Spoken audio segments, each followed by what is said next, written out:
Hello বন্ধুরা, আমাদের live টিউটোরিয়ালের অ্যানাদার এপিসোডে ওয়েলকাম। তো তোমাদের দেখে খুব আজব লাগছে যে এটা তো কোনো ড্রয়িং ভিডিও নয় যেখানে আমি বলেছিলাম যে লাইভ টিউটোরিয়ালে ড্রয়িং করবো, বাট না, আমি লাইভ টিউটোরিয়াল কথার মানে বলেছিলাম যে ড্রয়িং স্কুলে যেরকম ক্লাস হয়, যেরকম ডিসকাশন হয় সেগুলো করব। তবে হ্যাঁ, ড্রয়িং স্কুলে কখনো এই সমস্ত ডিসকাশন হয় না।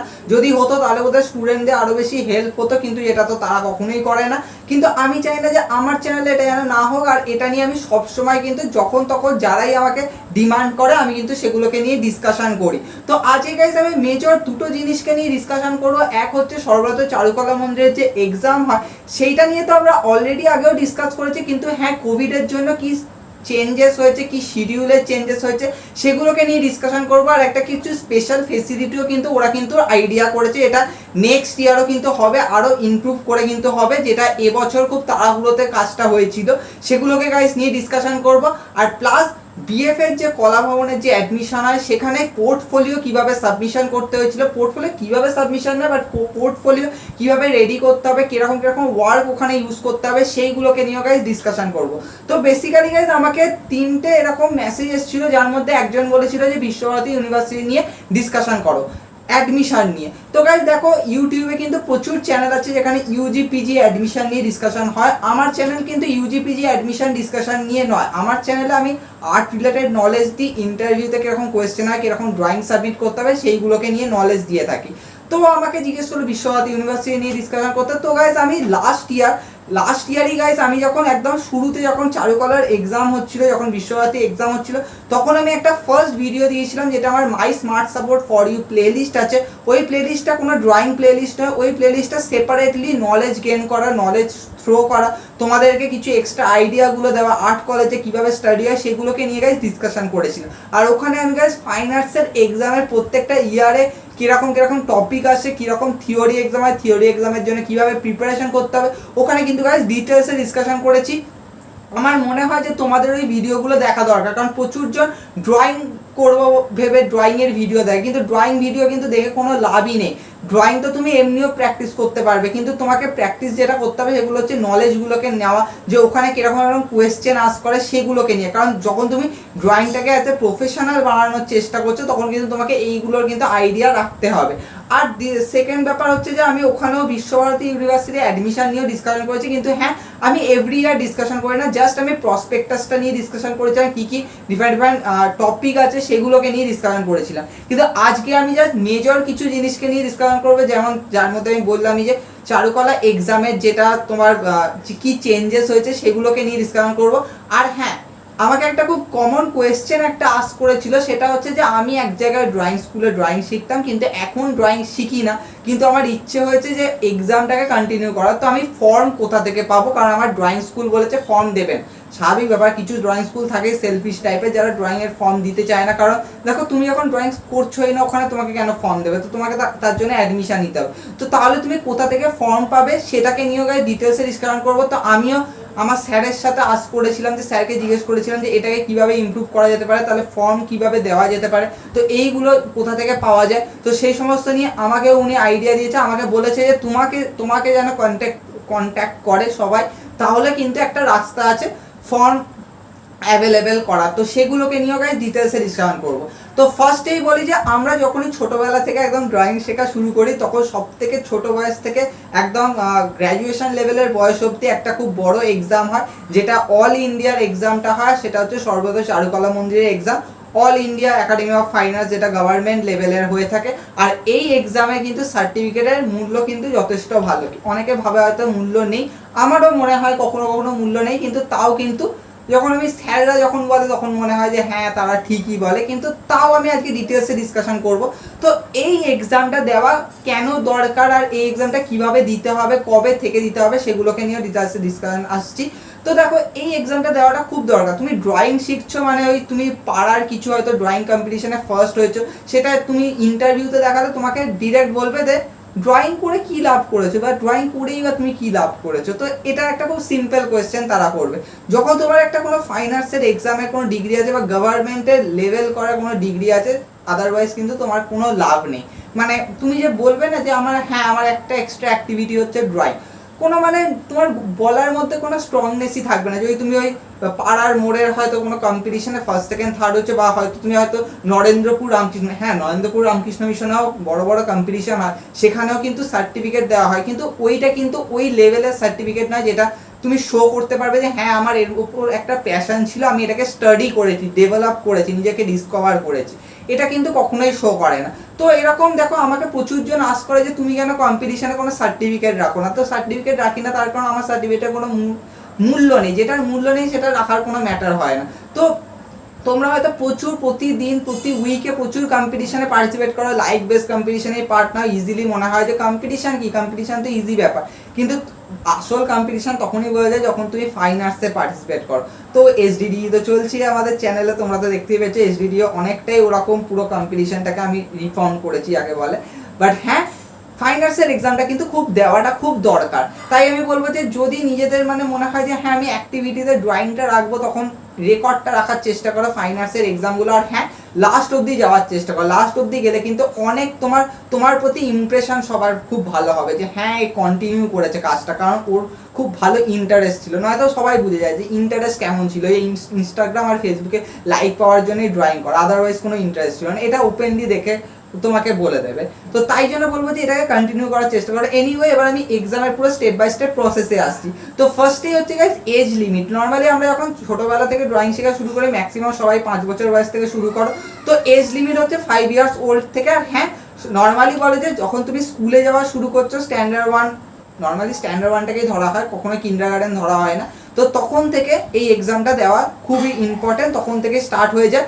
আর এর কিন্তু কোনো এজ লিমিট নেই, মানে একদম 5 ইয়ার্স থেকে তুমি এনিয়ে, মানে আমি যখন 8th ইয়ারের এক্সাম দিয়েছিলাম, আমি এটা অনেকবার শেয়ার করেছি যে আমি দেখেছি যে মানে আমার মায়ের বয়সী তারা এক্সাম দিতে এসছে, মানে এরকম বয়স, মানে যে কেউ কিন্তু এই এক্সামটা কিন্তু দিতে চায়, মানে বুঝতে পারছো কতটা এর মানে ফেসিলিটি আছে এই এক্সামটা দেওয়ার। এরকম প্রচুর জন কিন্তু এক্সাম দেয়, হতে পারে আমি তখন মানে শুরু আমার মনে হচ্ছে আমি তো ছোট, এদের মধ্যে তো আমি সব থেকে ছোট, কিন্তু হ্যাঁ এটা সত্যি, কারণ প্রচুর জন ইন্টারেস্ট হারিয়ে ফেলে, তারপর তাদের মনে হয় যে না এটা না দিলে প্রচুর জিনিস আমি মিস করে যাচ্ছি, তাই জন্য তারা এক্সাম দেয়। তাই জন্য কোনো এজ লিমিট নেই, যে কোনো এজে কিন্তু দিতে পারো। আর তোমার যদি আজকে ভিডিওটা দেখে মনে হয় যে না আমি এক্সাম দিই, শুরু থেকে এক্সাম দাও, কিন্তু হ্যাঁ দেওয়ার সবসময় চেষ্টা করো।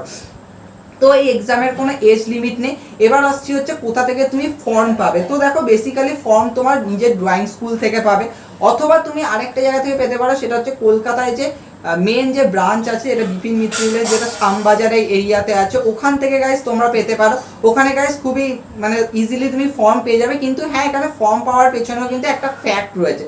ফার্স্ট ফ্যাক্ট হচ্ছে যে যখন তুমি ফর্মটা নিতে যাবে, তোমাকে কিন্তু ওখানে কিন্তু বলতে হবে যে তুমি কোন ড্রয়িং স্কুল থেকে ড্রয়িং করো, কারণ ওখানে কিন্তু তোমাকে সেন্টারটা মেনশন করতে হবে যে হ্যাঁ আমি এই ড্রয়িং স্কুলে ড্রয়িং করি। তো এখানে কারণ দেখো প্রচুর এমন ড্রয়িং স্কুল আছে যারা কিন্তু নিজের সেন্টারে কিন্তু এক্সাম নেয় না, মানে এক্সাম নেয় বলতে গেলে কিছু কিছু ড্রয়িং স্কুল আছে এগুলো খুব বড়, তো তাদের কি হয় যে নিজের সেন্টারেই এক্সাম হয়, মানে ওদের কোনো ফাইন আর্টসের এক্সামটা আলাদা কোনো সেন্টারে পড়ে না, ওদের নিজের ড্রয়িং স্কুলে হয়। এতে বেনিফিট আছে, আমারও ছোটোবেলায় এই বেনিফিটটা পেয়েছিলাম যে আমার বাড়ির পাশে ছিল ড্রয়িং স্কুল, আমি ইজিলি যেতাম ওখানে এক্সাম দিয়ে দিতাম। কিন্তু আমি শুনেছিলাম যে আমার অনেক বন্ধুরা আছে যারা নাকি মানে কখনো আলাদা জায়গা, এরকম জায়গায় নাকি তাদের নাকি সিট পড়তো, মানে এমন এমন জায়গায় সিট পড়তো, মানে তাদের বাসে করে যেতে হতো, মানে অনেকটাই লং ডিস্টেন্স থাকতো। কিন্তু আমার কখনো ওটা ফেস করতে হয়নি, ফেস করতে হয়েছিল যখন আমি ড্রয়িং স্কুল ছেড়ে দিয়েছিলাম সেই টাইমে। বাট এনিওয়ে এর কিন্তু কোনো সেভাবে ফর্ম তুমি ইজিলি পেয়ে যাবে। ফর্ম পাওয়ার জন্য তোমার ড্রয়িং স্কুল থেকে ফর্ম নিতে হবে, আদারওয়াইজ তুমি মেন সেন্টার থেকেও নিতে পারো। কিন্তু হ্যাঁ তোমাকে কিন্তু তোমার ড্রয়িং স্কুলের নাম মেনশন করলে তুমি কিন্তু ইজিলি ফর্ম পেয়ে যাবে। মানে বেশিরভাগ ক্ষেত্রে অনেক সময় হয় যে তুমি হয়তো কোনো একটা ড্রয়িং সেন্টার বা হ্যাঁ কোথাও একটা ড্রয়িং শেখো, সেটা একটুখানি মেনশন করলে তাহলেও কিন্তু হয়ে যায়। ওরা কিন্তু নিজস্ব কিন্তু একটা মানে সেন্টার তোমাকে চুজ করে দেয়, এরকমও দেখতে আমি নিজেই যেমন আমি তো যেমন নিজেই যেমন ড্রয়িং স্কুল ছেড়ে দিয়েছিলাম, তো আমাকে সেক্ষেত্রে কিন্তু সেন্টার পিক করে দিয়েছিল। কিন্তু হ্যাঁ যদি তুমি বলো যে হ্যাঁ আমি এরকম বাড়িতে ড্রয়িং শিখি, কখনো ড্রয়িং স্কুল যাইনি, তাহলে কিন্তু প্রচুর এফেক্ট করে যাবে। মানে ওরা কিন্তু মানে একটু যদি চেনাশোনা না থাকে তাহলে কিন্তু কখনোই তোমাকে ফর্ম দেবে না, সবসময় বলবে আগে তুমি ড্রয়িং স্কুলে ড্রয়িং শেখো, আইডিয়া নাও কিরকম টপিকের ওপর কাজ হয়, তারপরে এক্সাম দিতে এসো, এরকম গাইজ ওপেনলি বলে দেয়। তো আমি গাইজ এইটুকুনি বলবো যে যদি তোমাদের মোর ইন্টারেস্ট থাকে তাহলে আমার সাথে কন্ট্যাক্ট করতে পারো, কারণ আমাকেও ওরা বলছিল যে হ্যাঁ এরকম অনেক সময় প্রবলেম ফেস হতে পারে যে অনেকের কিন্তু সেন্টার নেই, বা অনেকে হয়তো ড্রয়িং স্কুল ছেড়ে দিয়েছে, সেক্ষেত্রে ওই ড্রয়িং স্কুল থেকে সে তো ফর্ম পাচ্ছে না। কারণ দেখো প্রত্যেকটা ড্রয়িং স্কুলে কিন্তু তারা ফর্ম দেয়, মানে যে চারুকলার যে মেন ব্রাঞ্চ থাকে সেখান থেকে কিন্তু ফর্ম যায় রেসপেক্টিভ ড্রয়িং স্কুলের নামের ওপর ভিত্তি করে। এবার গাইজ তুমি যদি ড্রয়িং স্কুলেই না থাকো তাহলে তো ওরাও তোমাকে ফর্ম দেবে না, তুমি ফর্ম ওখান থেকে পাবেও না। তো সেক্ষেত্রে কিন্তু দরকার হয় একটা নামের ফেসিলিটি। তো সেক্ষেত্রে তুমি আমার সাথে কন্ট্যাক্ট করতে পারো, আমিও হায়ার করে দিতে পারবো, অসুবিধা কিছু নেই। তো ফর্ম তো তুমি এইভাবে কোথা থেকে একটা জোগাড় করে নিতেই পারবে। এবার গাইজ বলি যে ফর্ম ফিল আপের গাইজ কিছু একটা মানে যে শিডিউলটা কি হয়, মানে এক্সামের শিডিউল, রেজাল্টের শিডিউল আর ফর্ম ফিল আপের শিডিউল। তো বেসিক্যালি গাইজ দেখো টাইমিং অফ ফর্ম ফিল আপের শিডিউলটা গাইজ বেসিক্যালি মার্চ আর আগস্টের মধ্যে হয়, মানে মার্চ মান্থ থেকে আগস্টের মধ্যে guys form fill up start হয়ে যায়। তোমার নিয়ারেস্ট ড্রয়িং স্কুল বলো বা ওখানে বলো, তো সেখানে কিন্তু মার্চ থেকে আগস্টের মধ্যে guys form fill up start হয়ে যায়। এক্সামটা গাইজ হয় হচ্ছে ডিসেম্বর থেকে ফেব্রুয়ারির মধ্যে। বেশিরভাগ ক্ষেত্রে কি হয় যে অনেকে অ্যানুয়াল এক্সাম থাকে স্কুলে, তো সেক্ষেত্রে কি হয় যে ড্রয়িং এক্সামের ডেট হয়তো আগে পরে পিছিয়ে যায়। অনেক সময় এখানে অনেকে কিন্তু অ্যাপ্লিকেশনও করে, সেক্ষেত্রেও কিন্তু পিছিয়ে যায়, এরকম দেখতে পাওয়া গেছে। কিন্তু হ্যাঁ ডিসেম্বর থেকে ফেব্রুয়ারির মধ্যে আসে। নর্মালি যারা ড্রয়িং স্কুলে ড্রয়িং করো ওখানে তো ফার্স্টে তোমার লিস্ট চলে আসবে, নামের লিস্ট, তারপর তোমার অ্যাডমিট কার্ড আসবে, তারপর তোমার যদি নিজের ড্রয়িং স্কুল সেন্টার ক্যারি করে তো তোমার নিজের ড্রয়িং স্কুলে এক্সাম দেবে। আদারওয়াইজ তোমাকে ওরা বলে দেবে যে হ্যাঁ এখানে তোমাকে যেতে হবে, তো তোমাকে নিজেই গিয়ে ওখানে গিয়ে এক্সাম দিয়ে আসতে হবে, একদম আলাদাই সেন্টার। সেন্টারে এক্সাম দেওয়া খুব চাপ, কারণ ওখানে মানে জাজ থাকে, মানে যেমন স্কুলে এক্সাম দিলে যেমন পাশের টিচাররা গার্ড দেয় তেমন কিন্তু ওখানেও গার্ড দেয়। আর মানে কোনো কোনো মানে খুবই পিকুলিয়ার কোয়েশ্চেন আস করে, এই ওই করে। তো তার থেকে আমার মনে হয় যে নিজের ড্রয়িং স্কুলে এক্সাম দেওয়া মাচ বেটার। তো আর গাইজ রেজাল্ট গাইজ বেসিক্যালি তুমি তো ফেব্রুয়ারির মধ্যে এক্সাম হয়ে যাচ্ছে, তারপরে এই মার্চ আর আগস্ট ওর মধ্যেই গাইজ রেজাল্ট চলে আসে। নর্মালি তোমার আইদার ড্রয়িং স্কুলে চলে আসে, অথবা যদি তুমি ওই মেন সেন্টার থেকে এক্সাম দাও তাহলে তোমাকে ফোন করে আস করলে তোমাকে বলে দেবে রেজাল্ট এসে গেছে বলে। তো নর্মালি তুমি রেজাল্ট ওখানেই পেয়ে যাবে, মার্চ আগস্টের ওই টাইমে রেজাল্ট পেয়ে যাবে, আর তার সাথে সাথে ওই টাইমে আবার ফর্ম ফিল আপ রিনিউ শুরু হয়েছে এরকম। এবার গাইজ আসছি হচ্ছে ড্রয়িং টপিক গাইজ এখানে ওপেনলি বলে দিচ্ছি সাবজেক্টিভ ওয়ার্ড। এখানে একদম স্টার্টিং থেকে মানে পিয়ার থেকে কিন্তু একদম 8th ইয়ার অবধি কিন্তু সাবজেক্টিভ ওয়ার্ড থাকে। আর হ্যাঁ ওরা কিন্তু সাবজেক্ট তোমাকে দেবে, শুরুতে খুব ইজি সাবজেক্ট, যেমন বাজার হতে পারে, পিকনিক হতে পারে, সেখান দিয়ে কিন্তু অনেক টাফ সাবজেক্টও হয়, যেমন হয়তো একটা বিজি রোড। দেখো সাবজেক্ট শুনে হয়তো টাফ মনে হবে না, কিন্তু ওরা কিন্তু দেখার চেষ্টা করে যে তুমি কি সিন তুমি এখান দিয়ে তুলে ধরেছো, এরকম কিন্তু কাজ করে। অনেকে যেমন এরকম বলে যে একটা গরিব ঘরের দুর্গাপুজো, এরকমও কিন্তু অনেক টপিক কিন্তু নিয়ে ওরা কিন্তু ডিসকাশন করে। তো এরকম কিন্তু প্রচুর হাজারো টপিক আছে। আমি মানে ওইভাবে এখন নাম বলতে বসলে প্রচুর মানে লেন্দি হবে ব্যাপারটা। আর আমার চ্যানেলেও অল্প 200-300টার মতো সাবজেক্টিভ ড্রয়িং করাই আছে, ওখান দিয়েও তোমরা অনেক আইডিয়া পেয়ে যাবে। পুরো এমন ভেবো না যে আমার মানে সমস্ত টপিকই হয়তো 4th ইয়ার 5th ইয়ার লেভেল। হ্যাঁ first year second year PR 1 লেভেলেরও কিন্তু ওয়ার্ক আছে, খুব ইজি ওয়ার্ক আছে, তোমরা ইজিলি আইডিয়া পেয়ে যাবে। এবার গাইজ আসছি হচ্ছে ড্রয়িং টপিক নিয়ে তো ডিসকাশন করলে, এবার গাইজ আসছি হচ্ছে থিওরি এক্সামটা কি হয়।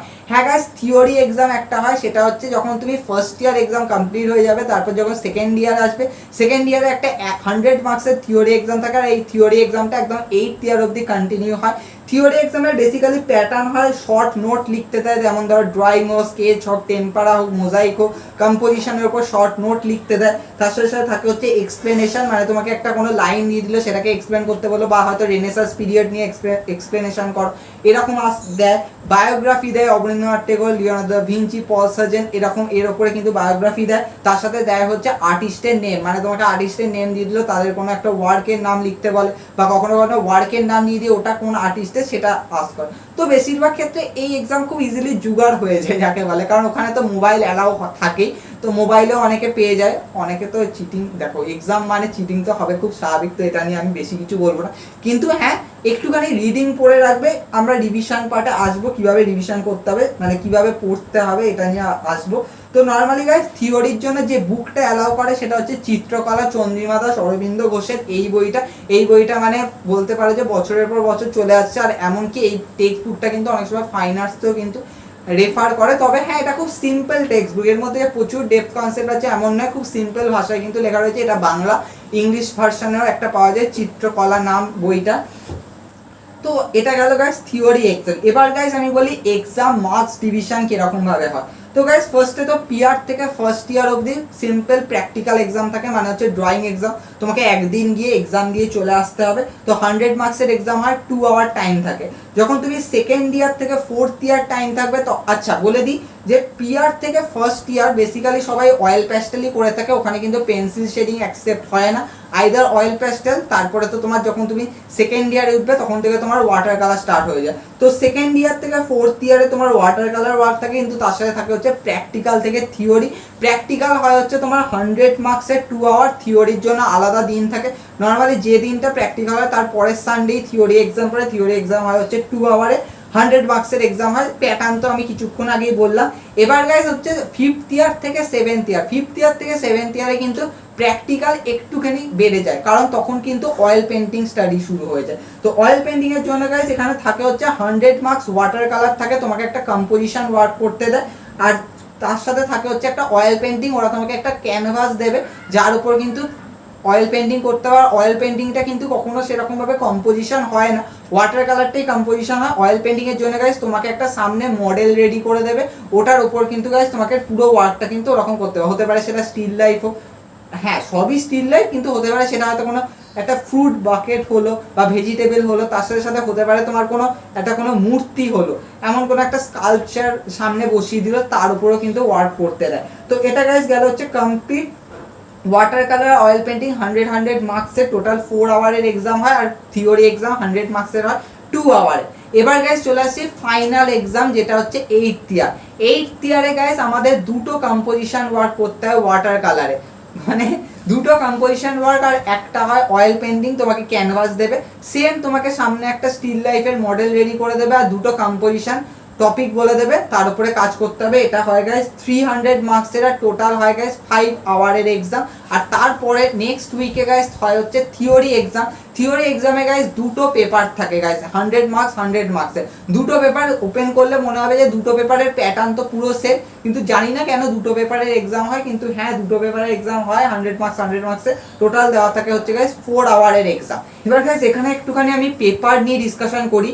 পিয়ার থেকে যখন ফার্স্ট ইয়ার তুমি এক্সাম দেবে তখন কিন্তু তোমাকে নর্মাল কার্টিস পেপারে ড্রয়িং করতে দেবে, ইজি হয়, কারণ নর্মালি আমি এটা কিন্তু একটা ভিডিওতেও বলেছিলাম, পেপার নিয়ে যখন আমি ডিসকাশন করেছিলাম সেখানে কিন্তু বলেছিলাম অয়েল প্যাস্টেল বেসিক্যালি কিন্তু কার্টিস পেপারেই হয়ে থাকে, ওয়াটার কালারের জন্য বেশিরভাগ ক্ষেত্রে কিন্তু হ্যান্ড পেপার ইউজ করা থাকে। তো তাই জন্য যখন সেকেন্ড ইয়ার থেকে অলমোস্ট 8th ইয়ার অবধি হয় তখন কিন্তু ওয়াটার কালারের জন্য তোমাকে কিন্তু হ্যান্ডমেড পেপার প্রোভাইড করা হয়, আর ওদের হ্যান্ড পেপার একটু বেশি কটন মানে মোটা হয়। নর্মাল হ্যাঁ ওইরকম হ্যান্ড পেপার পাওয়া যায়, ওটা যেহেতু কোম্পানি ব্র্যান্ডেড হয় একটুখানি মোটা হয়, কিন্তু যথেষ্ট ভালোই। তোমাকে কিন্তু তাই জন্য একটুখানি প্র্যাকটিস করে রাখতে হবে, হ্যান্ডমেড পেপারের উপর ওয়ার্ক কিন্তু প্র্যাকটিস মাস্ট করে রাখবে, তাহলে কিন্তু ইজি হবে, কারণ হ্যান্ড পেপার আর কার্টিস পেপার কিন্তু মাচ ডিফারেন্ট। আর এটা নিয়ে কিন্তু আমরা একটা ওয়াটার কালার ওয়াটার কালার প্লেলিস্টেও ভিডিও পাবো, ওখানে আমরা ইউজও করেছিলাম কীভাবে হ্যান্ড পেপার কাজ করছি, কিভাবে ওয়াটার মানে কার্টিস পেপারে কাজ করছি সেসব নিয়ে। তো এখানে তো আর আমি ওইভাবে দেখাতে পারবো না, কিন্তু এইটুকুনি বলবো যে হ্যান্ড পেপার কিন্তু কাজ করা কিন্তু একটু ডিফিকাল্ট, কিন্তু হ্যাঁ প্র্যাকটিস করতে করতে তাহলে কিন্তু ইজিলি কিন্তু তোমার হাতের গ্রিপ চলে আসবে এর ওপর কাজ করার জন্য। তো এরপরে গাইস আসি হচ্ছে তুমি তোমার প্র্যাকটিক্যাল এক্সাম দিয়ে দিলে, তুমি তোমার থিওরি এক্সাম দিয়ে দিলে, এরপরে গাইস তার সাথে যেটা একটা থাকে হচ্ছে সেটা হচ্ছে ওয়ার্ক সাবমিশন। হ্যাঁ ওয়ার্ক সাবমিশনটা স্টার্ট হয় হচ্ছে সেকেন্ড ইয়ার থেকে, যেটা তোমাকে হচ্ছে তুমি সারা বছরে যা কাজ করেছো তার মধ্যে বেস্ট কিছু ওয়ার্ক সাবমিশন করতে হয়। তো গাইস ফ্রম সেকেন্ড ইয়ার থেকে ফোর্থ ইয়ারে তোমাকে গাইস 3টে ওয়াটার কালার ওয়ার্ক সাবমিশন করতে হয়। এবার গাইস এখানে কোয়েশ্চেন প্রচুর যা আমাদেরও মনের মধ্যে আসতো যে এখানে কি আমি যা কিছু সাবমিট করতে পারবো, মানে আমি হয়তো কোনো পোর্ট্রেট করলাম, কারণ বেশিরভাগ ক্ষেত্রে আমরা পোর্ট্রেটটাই করার পর আমাদের খুব ভালো লাগে যে হ্যাঁ এটা খুব অ্যাট্রাকটিভ হয়েছে তো এটা সাবমিট করি, কিন্তু না আমাদের টিচার একদম কোনো টিচার বলে কোনো টিচার বলে না সেটা আলাদা ব্যাপার, কিন্তু কখনো কিন্তু পোর্ট্রেট ওয়ার্কে সাবমিট করবে না, চেষ্টা করবে সাবজেক্টিভ ওয়ার্কে সাবমিট করার, আর সবসময় তার জন্য সাবজেক্টিভ ওয়ার্ক রেডি করে রাখবে, অ্যাটলিস্ট 3টে অন্তত ভালো মতো ওয়ার্ক কিন্তু সাবমিট মানে রেডি করে রাখবে, যাতে তুমি এর ওপর কিন্তু কাজ করতে পারো, মানে যাতে তুমি দিতে পারো এরকম কিন্তু একটা খুব অ্যাট্রাকটিভ। আর হ্যাঁ ভালো টপিক পিক করে একটা সাবজেক্টিভ ওয়ার্ক করবে যেটা খুব একটা ভালো মিনিং থাকে, কারণ যখন তুমি সেকেন্ড ইয়ার থেকে ফোর্থ ইয়ার মানে তোমার এজও কিন্তু যথেষ্ট ভালো ডেভেলপ, তাই জন্য তোমার আইডিয়াগুলোকেও কিন্তু ডেভেলপ করতে হবে, যথেষ্ট ভালো একটা টপিককে পিক করবে আর ওয়ার্ককে সাবমিট করবে। 3টে ওয়াটার কালার সাবমিট করতে আমার মনে হয় সারা বছরের ড্রয়িং স্কুলে এত ড্রয়িং করা 3টে ওয়ার্ক তো হয়ে যায়, আমাদেরও হয়ে যেত, কিন্তু তখন আমাদের হয়তো আইডিয়া থাকতো না হ্যাঁ সাবজেক্টিভ ওয়ার্ক করবো, তখন আমাদের অনেকেরই সাবজেক্টিভ ওয়ার্কতে মনে হতো পোর্ট্রেট বা স্টিল লাইফ বা হয়তো কোনো সিনারি অনেক ভালো, কিন্তু হ্যাঁ সবসময় সাবজেক্টিভ ওয়ার্ক সাবমিট করা দরকার। 5th ইয়ার থেকে 8th ইয়ারে গাইস আমাদেরকে ওয়াটার কালারের সাথে সাথে অয়েল পেন্টিং সাবমিট করতে হয়। হতে পারে তুমি এই অয়েল পেন্টিংটা ক্যানভাসে করতে পারো বা নর্মাল পেপারে করতে পারো। হ্যাঁ, এবার দুটো ওয়াটার কালার সাবমিট করতে হয়, দুটো অয়েল পেন্টিং সাবমিট করতে হয়। কিন্তু যদি কারোর একদমই না থাকে তাহলে সে একটা ওয়াটার কালার একটা অয়েল পেন্টিং সাবমিট করতে পারে। এখানে গাইস ওয়াটার কালার আমি তো আগেই বললাম সাবজেক্টিভ হবে।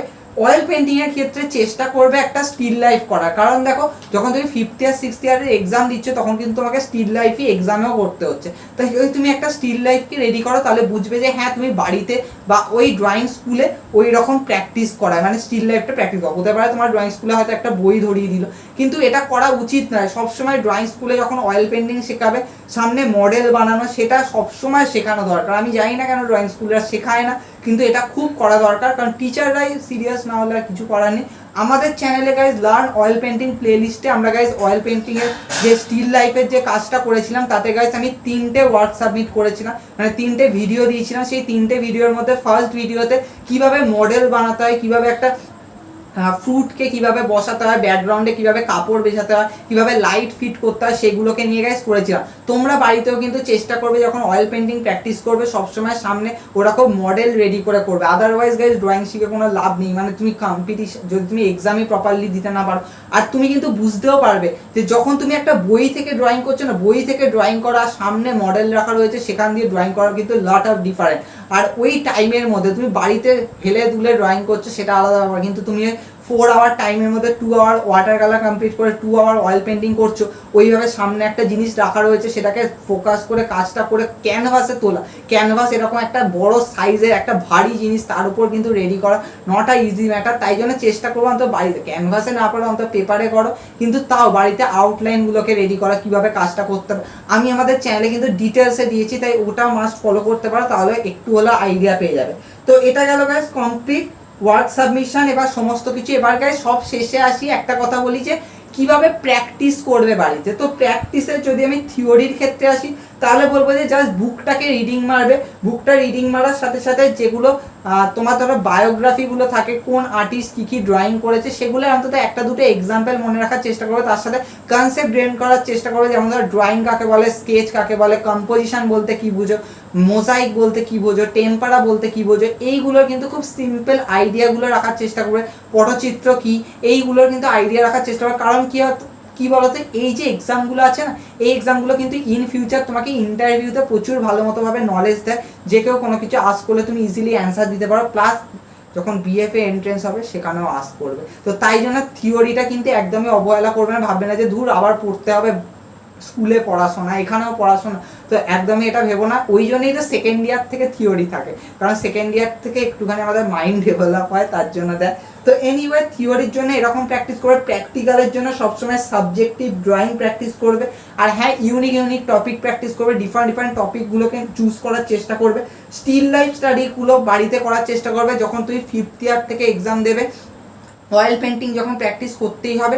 তোমার ড্রয়িং স্কুলে হতে পারে তোমাকে বইয়ের একটা কোনো পেজ থেকে বললো এই ড্রয়িংটা করো, এরকম করবে না। বাড়িতে চেষ্টা করবে একটা কাপড় রেখে তার সামনে কিছু হয়তো জিনিস রাখা। হতে পারে তোমার বাড়িতে হয়তো ফল বা সবজি কিচ্ছু নেই, ফ্রুট ভেজিটেবল কিচ্ছু নেই, হয়তো একটা কাপ আছে, প্লেট আছে, বটল আছে, গ্লাস আছে, এগুলোকে রেখো কাজ করার চেষ্টা করবে। শুরুতে অত ভালো রিয়েলিস্টিক হবে না, কিন্তু প্র্যাকটিস করে করে কিন্তু হয়ে যাবে। আর অয়েল পেন্টিং শেখা কিন্তু অতটাও বেশি টাফ নয়, ইজিলি কিন্তু হয়ে যায়। তাই এটা কিন্তু বাড়িতে চেষ্টা করবে। আর হ্যাঁ, বুক ফলো করবে না গাইজ, বুকের ড্রয়িং না করাই ভালো, কারণ তোমাকে কিন্তু সামনে মডেল তোমাকে কাজ করতে হচ্ছে, তাই জন্য এটা প্র্যাকটিস করার চেষ্টা করবে। তো গাইজ আমি কমপ্লিট ডিটেলসে ডিসকাশন করলাম ফাইন আর্টসের এক্সাম কীরকম হয়, পুরো ফাইন আর্টসের স্টেপ বাই স্টেপে প্রত্যেকটা ডিটেলস এসেছি। এবার গাইজ লাস্টে যদি আমি বলি যে what is the benefit of this exam and certificate, তো সিম্পল, ইন্টারভিউতে যদি তুমি যাও গিয়ে যদি বলো যে আমার অ্যাক্টিভিটি ড্রয়িং, তাহলে তুমি এর সার্টিফিকেটগুলোকে শো করলে যথেষ্ট এফেক্ট করবে। তার সাথে সাথে থিওরিতে যতটাই গেন করো কনসেপ্ট, সেটা তোমাকে হেল্প করবে। তার সাথে সাথে স্কুল টিচিং, প্রাইভেট টিচিং, সেখানেও কিন্তু হেল্প করে। তার সাথে সাথে বিএফএ অ্যাডমিশন তো আছেই, সেখানেও তোমাকে অনেক হেল্প করবে। তো এই গেল গাইজ কমপ্লিট প্রসেস। যদি তোমার এনি ফার্দার ডাউট থাকে তোমরা আমাকে কমেন্টে বা হোয়াটসঅ্যাপে মেসেজ করে জানাতে পারো, কন্ট্যাক্ট করতে পারো, কিন্তু 3 to 6 PM এর মধ্যে চেষ্টা করবে, কারণ আমি যথেষ্ট অনলাইন ক্লাসে বিজি থাকে। এনিওয়ে এবার গাইস আসি হচ্ছে যেটা আমি তোমাদেরকে বলেছিলাম যে এবছর কোভিডের জন্য কি চেঞ্জেস হয়েছে। তো গাইস কোভিডের জন্য চেঞ্জেস হয়েছে এটাই যে নর্মালি গাইস স্টুডেন্টদেরকে নিজের ড্রয়িং সেন্টারে আইদার অথবা ওরা যে সেন্টার পিক করে দিত সেখানে গিয়ে মানে ড্রয়িং করে আসতে হতো, স্বাভাবিক ব্যাপার। কিন্তু এই ইয়ারে সাডেনলি একটা নোটিশ এসেছিল যে তাদের পেরেন্টসরা যদি স্টুডেন্ট মানে যারা ক্যান্ডিডেটরা যদি খুব ছোট থাকে তাহলে স্টুডেন্টদের পেরেন্টসরা নিজেরা কিন্তু ড্রয়িং সেন্টার থেকে তাদের অ্যাডমিট কার্ড প্লাস তাদের পেজ, নর্মালি পেজটা কালেক্ট করতেই হবে, তার কারণ পেজের পেছনে তো ওই নাম ইয়েটা লেখা থাকে না, ফাইন্যান্সের লোগো টোগো করা থাকে, তো ওই পেজটাকে কিন্তু কালেক্ট করতে হবে। করে 1 উইকের মধ্যে কিন্তু ওয়ার্ককে কমপ্লিট করে যে টপিক বলবে সেই টপিকের ওয়ার্ককে কমপ্লিট করে সেটা কিন্তু গাইজ দিয়ে আসতে হবে আবার সেন্টারে আবার সাবমিট করে আসতে হবে। কিন্তু আমি যতটা জানতে মানে আমাদের যতটা ডিসকাশন হচ্ছিল যে এর পরের ইয়ার যদি আরও কোভিডের এফেক্ট থাকে তাহলে কিন্তু সেন্টারে যাওয়ারও দরকার নেই, তোমাকে হোয়াটসঅ্যাপ থ্রুতে মানে বেসিক্যালি আইদার তো গুগল ফর্ম বা গুগল ড্রাইভ থ্রুতে তোমাকে কিন্তু গাইজ অ্যাডমিট কার্ডটা দিয়ে দেবে। তাহলে তুমি ইজিলি অ্যাডমিট কার্ড ডাউনলোড করতে পারবে, অ্যাডমিট কার্ডে তোমার রোল নাম্বারও পেয়ে যাবে, তার সাথে সাথে তুমি তোমার গুগল ফর্মে নিজের কাটিস পেপারে একটা ওয়ার্ক করে সেটার গাইজ ছবি তুলে তুমি ওখানে পিডিএফ ফরম্যাটে সাবমিট করতে পারবে। বা যদি তোমাকে কোয়েশ্চেন পেপারও দেয় যেমন ধরো থিওরি এক্সামে, সেই কোয়েশ্চেন পেপারেরটা গাইজ ফিল আপ মানে অ্যান্সার কমপ্লিট করে সেটার গাইজ ছবি তুলে তুমি পিডিএফে গুগল ফর্মে সাবমিট করতে পারবে। তাহলে যথেষ্ট টাইম বাঁচবে, তোমাকে সেন্টারে যেতে হবে না। কিন্তু হ্যাঁ, অয়েল পেন্টিংয়ের যে ক্যানভাসটা হয় সেটা কিভাবে সাবমিট করবে সেটা রিসেন্টলি মানে খুবই মানে জাস্ট 2 দিনের মধ্যেই এটা নিয়ে ডিসকাশন হচ্ছিল। আর আমি ভাবলাম যে আমার চ্যানেলেও এরকম একটা ভিডিও দিই, তাতেও ডিসকাশন করি, তাহলে খুব ভালো হবে। যদি এটা নিয়ে কোনো ফার্দার নোটিশ বেরোয় তাহলে আমি চেষ্টা করবো দেওয়ার, আদারওয়াইজ যারা যারা এক্সাম দাও তারা তো এমনি আইডিয়া নোটিশ পেয়েই যাবে, তাতে কোনো ডাউট নেই। কিন্তু হ্যাঁ, এটা নিয়ে চলছে মানে কারণ অয়েল পেন্টিংটা সাবমিট করা যথেষ্ট টাফ, কারণ অয়েল পেন্টিংয়ের জন্য কিন্তু ক্যানভাসে ওয়ার্ক করা মাস্ট। এমনি ক্ষেত্রে তো হ্যান্ড পেপার বা কাটিস পেপার ইজিলি কেনাটা সুবিধা হয়, কিন্তু ক্যানভাস প্রত্যেকটা স্টুডেন্টের কেনা কিন্তু যথেষ্ট ইজি ব্যাপার নয়। তাই ক্যানভাসটা কীভাবে অ্যারেঞ্জ হবে আমি জানি না, কিন্তু তাও স্যারেরা ডিসকাশন করছে, তাই জন্য আমি ভাবলাম যে তোমাদের সাথে ডিসকাশন করি। এবার গাইজ দেখো, ফাইন আর্টসের এক্সাম তোমার দেওয়া হয়ে গেল, এবার তুমি কি করবে, হোয়াট নেক্সট? তো হোয়াট নেক্সট অনলি পসিবল বিএফএতে যাও। তো বিএফএতে যাওয়ার জন্য ডিফারেন্ট ইউনিভার্সিটি থাকে, ডিফারেন্ট ইউনিভার্সিটিতে এন্ট্রেন্স এক্সাম হয়, তোমাকে এক্সাম কোয়ালিফাই করে বিএফএতে উঠতে হবে। তো বিএফএ এর জন্য নর্মালি এক্সাম হয় কলা ভবনের যে এক্সামগুলো হয়, রবীন্দ্রভারতী আছে, বিশ্বভারতী, তারপর গভর্নমেন্ট আর্ট কলেজ আছে, ডিফারেন্ট অনেক ইউনিভার্সিটি আছে, সেখানে বেসিক্যালি গাইজ এন্ট্রেন্স এক্সাম হয়, ইন্টারভিউ হয়, আর সব শেষে থাকে হচ্ছে একটা পোর্টফোলিও সাবমিশন। এবার গাইজ ইন্টারভিউ আর এন্ট্রেন্স এক্সাম নিয়ে অলরেডি আমরা প্রচুর ভিডিওতে ডিসকাশন করেছি। এন্ট্রেন্স এক্সামে জাস্ট সিম্পল তোমাকে হয়তো কিছু টপিক, যেমন তুমি ফাইন আর্টসের থিওরি এক্সামগুলো দিয়েছো 8th ইয়ার লেভেল 5th ইয়ার লেভেল, সেম কোয়েশ্চেন ওখানেও থাকে, এমসিকিউ বেস থাকে।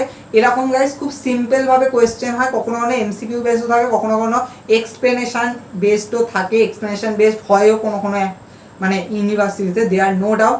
তোমাকে জাস্ট লিখতে হবে, আর কিছু কারণে অলরেডি লেখার এক্সপিরিয়েন্স তো আমাদের থাকেই, যারা 8th ইয়ার 7th ইয়ারে এক্সাম দাও তাদের অলমোস্ট থাকে। ভাইভা এক্সামে গাইজ খুব ইন্টারেস্টিং কোয়েশ্চেন করে। অনেকেই আমাকে বলছিল যে দাদা প্রচুর কি টাফ কোয়েশ্চেন করবে, মানে আর্টিস্টের নাম জিজ্ঞেস করবে, যে কোনো আর্টিস্টের নাম তুলে বলবে কি তাদের ওয়ার্কের নাম বলো।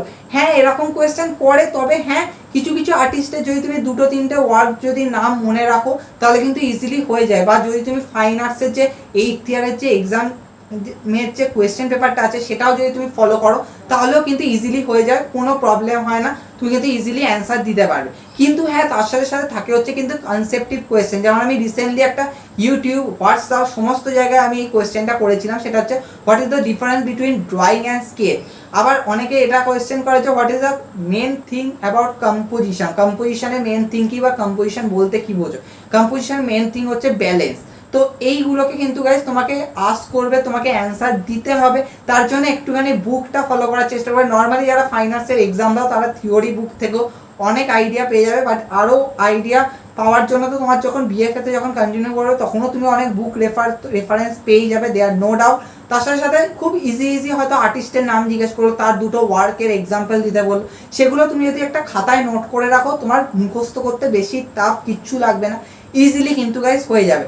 তো ভাইভা বা ইন্টারভিউ কিন্তু অত টাফ কিচ্ছু হয় না।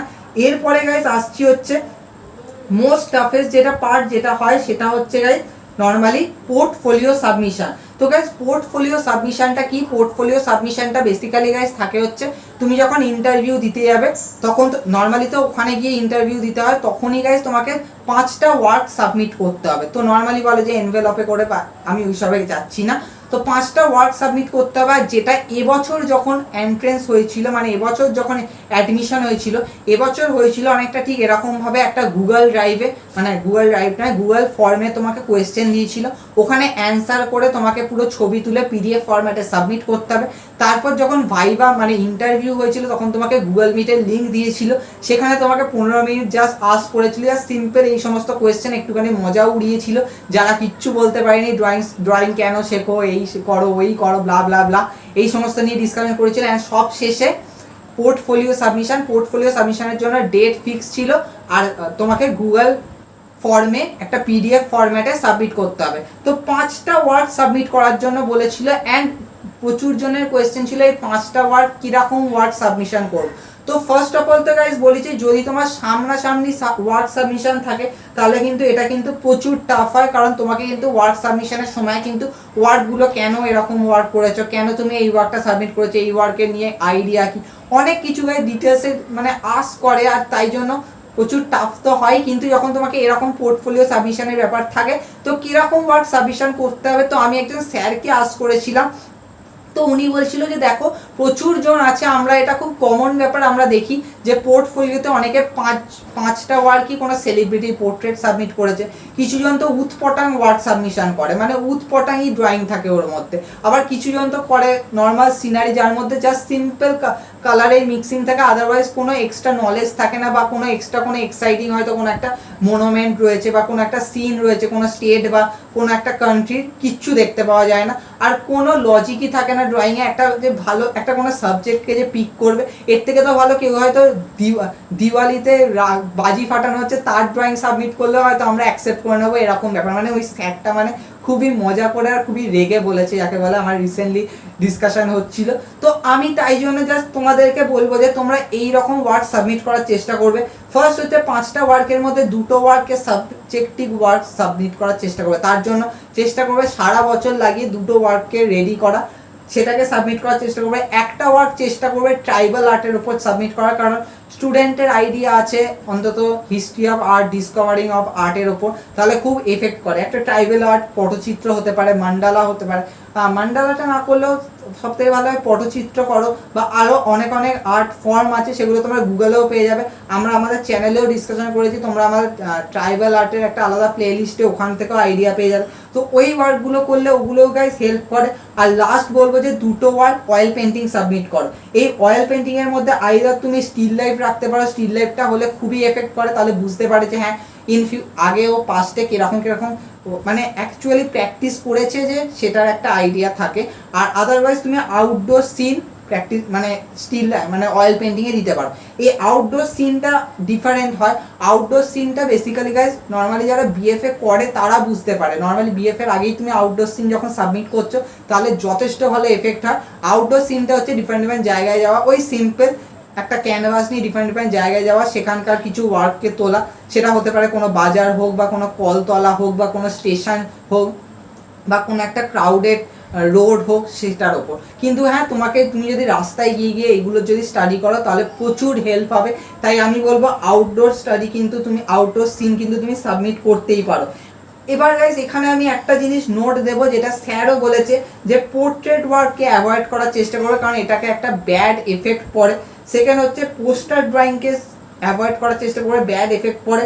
সিম্পল সিনারি, সিম্পল ওয়ার্ক আর ট্রাইবেল আর্ট, কখনো কখনো স্যার বলছিল যে ট্রাইবেল আর্টটাও সাইড রাখার চেষ্টা করবে অ্যাটলিস্ট 3টে ওয়ার্কই সাবজেক্টিভ দেওয়া, 2টো ওয়ার্ক ওয়াল পেন্টিং দেওয়া, এটাও যথেষ্ট ভালো হয়। কিন্তু হ্যাঁ ট্রাইবেল আর্ট দিলে কী হয় যে প্রচুরজন মানে দেখতে চায় যে তোমার ক্রিয়েটিভ আইডিয়া কী, বা তুমি অ্যাকচুয়ালি যে ড্রয়িং করো কতটা তোমার সেন্স আছে। তাই জন্য সাবজেক্টিভ ওয়ার্ক কিন্তু যথেষ্ট ভালো একটা সেন্স অফ হিউমার কিন্তু শো করা হয় একজন স্টুডেন্টের ক্ষেত্রে। তাই জন্য আমি বলবো যে সবসময় সাবজেক্টিভ ওয়ার্কটা ইউজ করা বেশি চেষ্টা করবে। তো এই গেল গাইস কমপ্লিট ডিটেলস, আমরা কমপ্লিট ডিসকাশন করলাম অ্যাবাউট ফাইন আর্টসে যেটা চারুকলার এক্সাম হয় সেটাকে নিয়ে, তার সাথে সাথে এবছর যে বিশ্বভারতী কলা ভবনের যে অ্যাডমিশন হয়েছে তাতে যে পোর্টফোলিও, নর্মালি আমি পোর্টফোলিও নিয়ে এখনো অবধি কোনো ভিডিওতে ডিসকাশন করিনি, কিন্তু হ্যাঁ আমি বলেছিলাম যখন আমি লাস্ট ইয়ার ভিডিও দিয়েছিলাম তাতে কিন্তু আমি থিওরি মানে এন্ট্রেন্স এক্সাম, ইন্টারভিউ এক্সাম, তার সাথে সাথে কি ওয়ার্ক শো করতে হবে, আমি কিন্তু একটা ভিডিও দিয়েছিলাম যে কি ওয়ার্ক শো করতে হবে ইন্টারভিউয়ের টাইমে, কিন্তু আমি পোর্টফোলিওর ব্যাপারটা এবছরই ফার্স্ট জানলাম, যেটা গুগল ফর্মের থ্রুতে সাবমিট করার কথা হয়েছিল, যে একটা পিডিএফ সাবমিট করতে হবে যেটা 10 MB less than 10 MB size হবে, আর সেটাকে গুগল ফর্মে লিমিটেড টাইমের মধ্যে সাবমিট করতে হবে।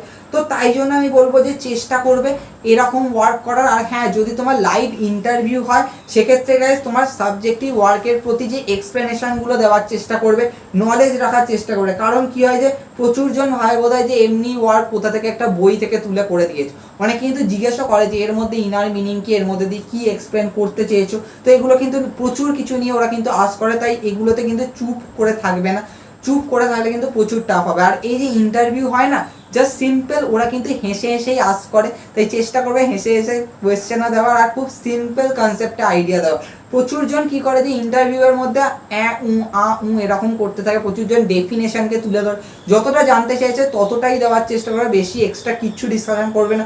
যেমন ড্রয়িং আর স্কেচের মধ্যে যেটা হয়, ড্রয়িং হচ্ছে জাস্ট একটা সিম্পল আউটলাইন স্ট্রাকচার যাকে বলে, যেটা একটা বাউন্ডারিকে ডিফাইন করে, একটা অবজেক্টের বাউন্ডারিকে ডিফাইন করা। আর স্কেচ হচ্ছে যা শর্ট পিরিয়ডে একটা ড্রাফট ওয়ার্ক করা, আগে স্কেচ হয় তারপর ড্রয়িং আসে। তো এইগুলোকে জাস্ট সিম্পলভাবে যদি তুমি বোঝানোর চেষ্টা করো তাহলে কিন্তু ইজিলি কিন্তু কাজটা হয়ে যায়, প্রচুর কিছু নিয়ে ডিসকাশন করতে হবে না, খুব সিম্পলভাবে ডিসকাশন করবে আর এগুলোর আইডিয়া তোমরা ইজিলি পেয়েও যাবে। তাই জন্য প্রচুর জন এটা নিয়ে আস করে। তো এই ভিডিওটা জাস্ট কমপ্লিট ডিটেলস ছিল, আর ভিডিও লেন্থি আছে, তার কারণ আমরা মানে টিউটোরিয়াল অ্যাজ এ টিউটোরিয়াল ক্লাসের মতো করে বুঝিয়েছি, আর প্রত্যেকটা স্টেপে স্টেপে যেগুলোতে কোয়েশ্চেন আস করার ব্যাপার ছিল সেইগুলোকে নিয়ে তুলে ধরেছি।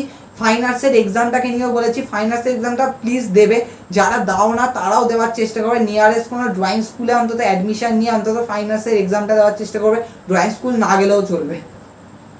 কারণ গাইজ ড্রয়িং স্কুলের কিন্তু প্রচুর ম্যাটার করে। আর সত্যি কথা বলছি, যখন তুমি কোনো জবের ইন্টারভিউ ইন ফিউচার দিতে যাবে সেটাকে নিয়েও গাইজ আমি ভাবছি একটা লাইভ টিউটোরিয়াল রাখবো, যে জবের ইন্টারভিউতে কিছু গাইজ অ্যাক্টিভিটি নিয়ে কোয়েশ্চেন করে, সেই কোয়েশ্চেনগুলো কী হয় সেগুলোকে নিয়েও আসবো। কিন্তু সেখানেও কিন্তু যদি তুমি বলো না যে হ্যাঁ আমি ছোটোবেলায় কখনো ড্রয়িং স্কুল যাইনি, সিম্পল এমনি ড্রয়িং শিখে গেছি, তোমাকে জাস্ট টিক দিয়ে দেবে, সত্যি কথা বলছি। কারণ ওরা তখনই বুঝে যাবে যে তোমার ইন্টারেস্ট যেটাই ছিল সেটার প্রতি তোমার কোনো ইন্টারেস্টই আদৌ ছিল না। কারণ তাহলে তো তুমি এরকম কথা বলতে না, তাহলে তুমি বলতে যে আমার এটার প্রতি আইডিয়া নেওয়ার ইচ্ছা ছিল, তাই জন্য ড্রয়িং স্কুল গেছি। তাই জন্য ড্রয়িং স্কুল যাওয়াটাও কিন্তু প্রচুর পজিটিভ ম্যাটার করে, এমন নয় যে নেগেটিভ ম্যাটার করে যে আমি ড্রয়িংই জানতুম না তাই জন্য ড্রয়িং স্কুল গেছি। তো এটা কখনোই নেগেটিভভাবে নেবে না, পজিটিভভাবে নেওয়ার চেষ্টা করবে। আর কমপ্লিট ডিটেলসে আজকে ডিসকাশন করেছি, আই হোপ তোমাদের এটা ভালো লেগেছে। হ্যাঁ, অনেকেরই ভালো লাগবে না, কারণ প্রচুর জন ড্রয়িং দেখতে পছন্দ করো, কিন্তু আমি নলেজ দিতে পছন্দ করি, তাই জন্য hope you are like this. কিন্তু হ্যাঁ, কখনো কখনো আমরা লাইভ টিউটোরিয়ালে এরকম ভিডিও রাখবো যাতে এই আইডিয়াগুলো তোমাদের দেওয়া দরকার। আর যাদের যাদের ধরো নিজেদের ইউটিউব চ্যানেল আছে, আমি বলবো যে তোমরাও এই নলেজগুলো নিজেদের চ্যানেলেও শেয়ার করো। কারণ দেখো, তোমাদের চ্যানেলেও অনেকে হয়তো ভিডিও দেখে যারা হয়তো আমার চ্যানেলে ভিডিও দেখে না, সেক্ষেত্রে তাদেরকেও কিন্তু এই নলেজগুলো পাওয়া তাদেরও খুব দরকার। কারণ ইন ফিউচার তুমি ড্রয়িং শেখো, কিন্তু তোমার সামনে যদি কেউ বলে যে ড্রয়িং না শিখতেও পারতে, তোমারই খারাপ লাগবে, আমাদেরই খারাপ লাগবে। তো তাই জন্য এটা যেন কখনো না হয়, তো এটা সবসময় মাথায় রাখার চেষ্টা করবে।